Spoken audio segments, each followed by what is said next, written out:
जय हो शीतला मैया की। फ्रेंड्स, आज की इस वीडियो में मैं आप सभी को दिखाने वाली हूँ कि अगर आप वर्किंग हैं, घर से बाहर नहीं जा सकते हैं, बच्चे छोटे हैं, तो आप किस तरह से बसोड़ा का पूजन घर पर ही बहुत सरल तरीके से कर सकते हैं। तो देखिए, चैत्र माह के कृष्ण पक्ष की सप्तमी अष्टमी तिथि को शीतला मैया का पूजन किया जाता है और बहुत से लोग होली के बाद पड़ने वाले किसी भी अच्छे वार यानी सोमवार या शुक्रवार में भी इस पूजा को कर लेते हैं। चूँकि इस पूजा में शीतला माता को एक दिन पहले ही भोजन बनाकर ठंडे बासी भोजन का भोग अर्पित किया जाता है, इसलिए इसे बसोड़ा या बसोड़ा पूजन भी कहा जाता है। तो देखिए, इस दिन भी आप पूजा कर सकते हैं। ठंडे शीतल जल से स्नान करें, घर की साफ़ सफाई एक दिन पहले ही कर लें।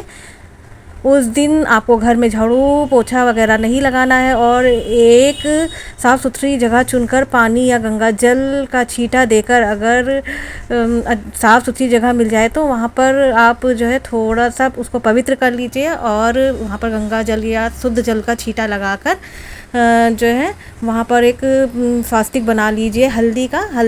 बाहर पूजन करने अगर नहीं जा सकते हैं तब तो आप घर ही में ये पूजन कर लीजिए। अगर आप बाहर पूजा करने जा रहे हैं तब तो बहुत अच्छी बात है, मंदिर में जाकर शीतला माता को शीतल जल ठंडे भोजन का भोग लगाकर आ सकते हैं।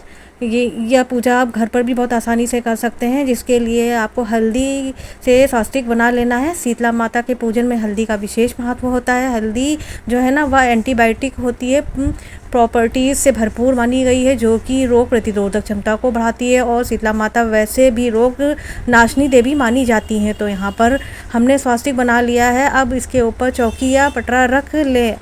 आप चाहें तो डायरेक्ट पथवारी माता को विराजमान करके भी पूजा कर सकते हैं। तो मैंने यहाँ पर एक पीले रंग का आसन बिछा लिया है फूलों की। आप यहाँ पर फूलों का जो है थोड़ा सा आसन देकर जो है आप यहाँ पर जो है इनको उनकी फ़ोटो को विराजमान कर सकते हैं। मैंने यहाँ पर चावल का आसन दिया हुआ है और जो है फिर फूलों उसमें जो है आप जो है शीतला माता की फ़ोटो को विराजमान करें।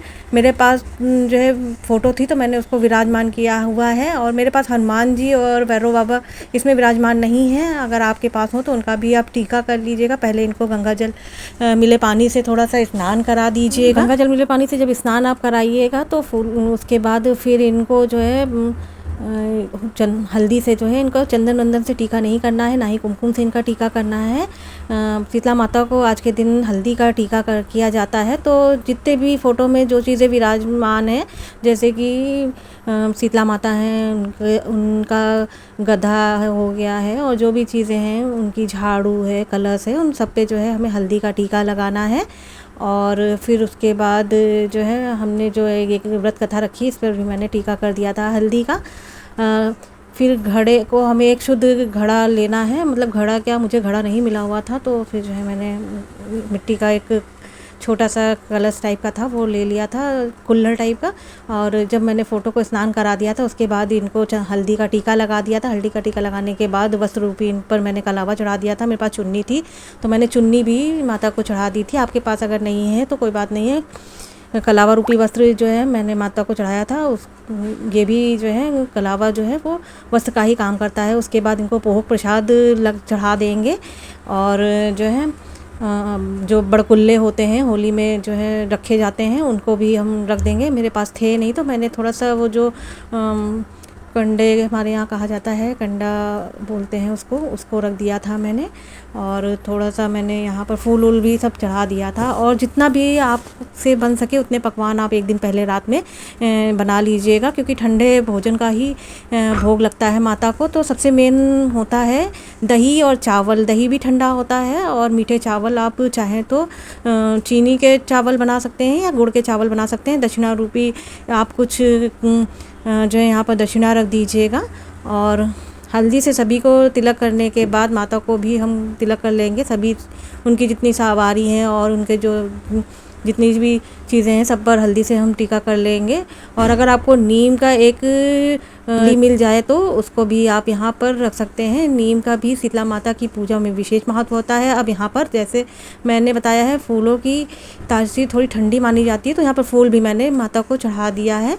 और आप चाहें तो माला भी चढ़ा सकते हैं। अब देखिए, एक दिन पहले जो भी हमने पकवान बनाए थे वो सब उनको भोग प्रसाद में हम चढ़ा देंगे। तो यहाँ पर देखिए, दही और गुड़ से बने मीठे चावल या चीनी के चावल जो भी आप बनाएं वो सब चढ़ा सकते हैं। और इसके अलावा आप कच्ची पक्की रोटी हो गई, चिल्ले पुए, गुलगुले, शुद्ध सात्विक जो भी माँ को भोजन अर्पित करना चाहते हैं आप कर सकते हैं। कढ़ी हो गई, और उसके बाद जो भी आप के यहाँ बनता हो वो सब बना सकते हैं। और हमारे यहाँ देखिए जो है चने की दाल भी यहाँ पर एक दिन पहले भिगा कर रखी जाती है, उसको भी चढ़ाया जाता है, गुड़ अर्पित किया जाता है। साथ में आप ठंडे रसीले फल भी अर्पित कर सकते हैं। मैंने यहाँ पर संतरा रखा हुआ है, आप संतरा अंगूर कुछ भी रख सकते हैं। और इस बात का विशेष ध्यान रखें कि माँ को भूल से भी गर्म भोजन अर्पित ना करें, इससे माँ रुष्ट हो जाती हैं। और हो सके तो अपने बच्चों को भी इस पूजा में साथ में लेकर बैठें, जिससे शीतला माता का आशीर्वाद उनको भी प्राप्त हो। अब देखिए, आप एक मिट्टी का या कोरा दिव्या ले सकते हैं, उसमें आप जो है देसी घी डालकर ऐसे ही बिना जले हुए इसको रख सकते हैं। मैंने यहाँ पर नहीं रखा है, और ना ही यहाँ पर धूप रखी है। रोली चंदन से भी इनका टीका आज के दिन नहीं किया जाता है, तो मैंने ये भी नहीं रखा है। अब इसके साथ ही अगर आप ने होली वाले दिन बड़कुल्ले बनाए थे तो उसमें से आप 5 या 7 जितने भी हैं तो वो निकाल कर वहाँ पर अर्पित कर सकते हैं माँ को। और मेरे पास नहीं थे तो मैंने यहाँ पर छोटा सा जो है वो हवन के लिए जो कंडे होते हैं, जिनको उपले बोलते हैं, वो मैंने यहाँ पर थोड़ा सा रख दिया था। और पूजा में ही, और फिर उसके बाद जो है यहाँ पर रखने के बाद में आप ठंडा दीपक से माता की आरती कर सकते हैं। मतलब बिना जलाए हुए दिए से हम आरती उतारेंगे प्रेम पूर्वक। और यहाँ पर देखिए, बसोड़े वाले दिन घर में चूल्हा भी नहीं जलाया जाता है, और हो सके तो सूर्यदेव के निकलने से पहले ही आप इस पूजा को कर लें। लेकिन ऐसा माना जाता है कि सूर्य देवता की किरणें पृथ्वी पर पड़ने से पहले अगर ठंडे ठंडे तड़के ही सुबह हम इस पूजा को करें तो इससे माँ अति प्रसन्न होती हैं। अब माँ से पूजा में रही कमियों की भूल चूक के लिए क्षमा याचना करेंगे, और ऐसी प्रार्थना करेंगे कि माँ सदैव हमारे बच्चों पर, हमारे परिवार पर अपनी कृपा दृष्टि बनाए रखिएगा। घर परिवार में कभी भी किसी को रोग और दुख ना आए। और यह जो भी प्रसाद भोग हमने अर्पित किया है, आप चाहें तो थोड़ा थोड़ा निकाल कर भोग के रूप में सभी को दे सकते हैं, बाकी का दान कर सकते हैं। और शीतला माता को प्रसाद स्वरूप इस जल को भी हम ग्रहण कर सकते हैं, आँखों में लगा सकते हैं, मस्तक पर लगा सकते हैं। बचे हुए जल की छींटे वॉशरूम को छोड़कर पूरे घर में दे।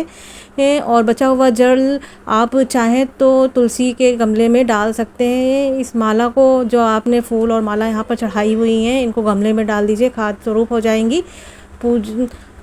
और जो है ये जो बड़कुल्ला हमने रखा हुआ है, जो हमने उपला रखा हुआ है, इसको आप जब कभी पूजा या हवन करिएगा, नवरात्रि है या किसी में, तो आप उसमें जो है हवन कर सकते हैं। और जो है ये जो बाकी जो है किसी गमले में जो है जो पूजा फूल वूल हैं, ये सब जो है किसी गमले में डाल दीजिए, ये सब जो है खाद बन जाएंगी। और माता शीतला को जिस हल्दी से हमने तिलक किया है, उस हल्दी से घर के सभी सदस्यों को आप तिलक लगाएं। तो इस तरह से घर पर रहते हुए ही आप बहुत सरल विधि से बसोड़ा माता की पूजा, माता शीतला की पूजा कर सकते हैं। और जो है उसके बाद जो है जो हल्दी मैंने माता शीतला को जो है चढ़ाई हुई थी, उसी से मैं अपने घर के मुख्य द्वार पर जो है बनाएंगे, स्वास्तिक बनाएंगे दोनों साइड में। और पानी की जो छींटे हैं वो भी जो है यहाँ पर दे देंगे। पूरे घर में पानी की छींटे देने के बाद में जो है फिर हम गैस की तरफ चले जाएंगे। देखिए, पानी की छींटे मैंने दे दी थी पूरे घर में। और जो है ये चावल भोग प्रसाद जो हमने बनाया हुआ था बसौड़ा का, वो सभी मंदिर में मैंने रख दिया था। अपने लड्डू गोपाल जी के पास भी मैंने इसको चढ़ा दिया था।